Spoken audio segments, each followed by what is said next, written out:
Nagpur permit room असोसिएशनकडनं नागपुरातील संविधान चौकामध्ये हे धरणे आंदोलन या ठिकाणी आपण बघू शकतो।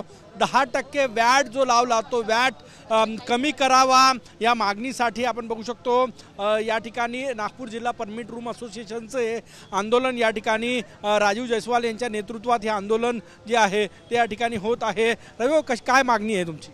सरकारला आमची मागणी आहे की सरकारने जो 10%चा वॅट टॅक्स लावलेला आहे त्याच्यानंतर 15%ची लायसन्स फी वाढवलेली आहे, त्यानंतर आत्ता शासनाने 65% ड्युटी वाढ केलेली आहे। शासनाला आम्ही मागील 10 वर्षापासून वॅट हटवण्यासाठी किंवा त्याला फर्स्ट पॉईंटवर लावण्यासाठी विनंती करत आहे, परंतु शासन आमच्या मागणीवरती काहीच लक्ष देत नाही आहे। मागील 2 वर्षापासून आम्ही शासनाला निवेदन देत आहोत, त्यांच्या भेटीगाठी घेत आहोत, शासनाचे मोठे मोठे अधिकारी जे आहेत त्यांच्यासोबत मिटिंगा होत आहेत, सर्व आश्वासने देत आहेत, परंतु आजपर्यंत याच्यावरती काहीच त्यांचा निर्णय झालेला नाही किंवा त्यांनी कोणत्याही प्रकारचं आश्वासन दिलेलं नाही।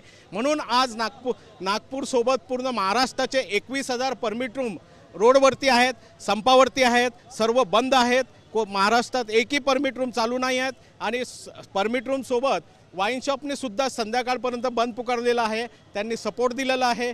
जर शासनाने आमच्या मागण्या पूर्ण केल्या नाही तर पुढे हा बंद आम्ही शासनाला चाब्या देऊन पूर्णपणे बंद करणार आहोत।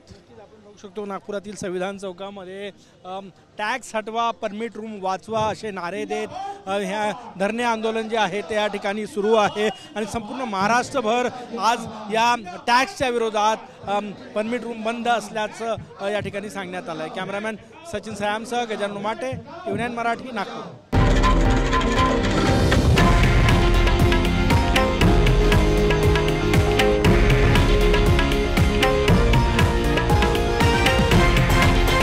हे आहे देशातील नंबर 1 न्यूज नेटवर्क आणि आपण पाहत आहात TV9 मराठी, एकमेव।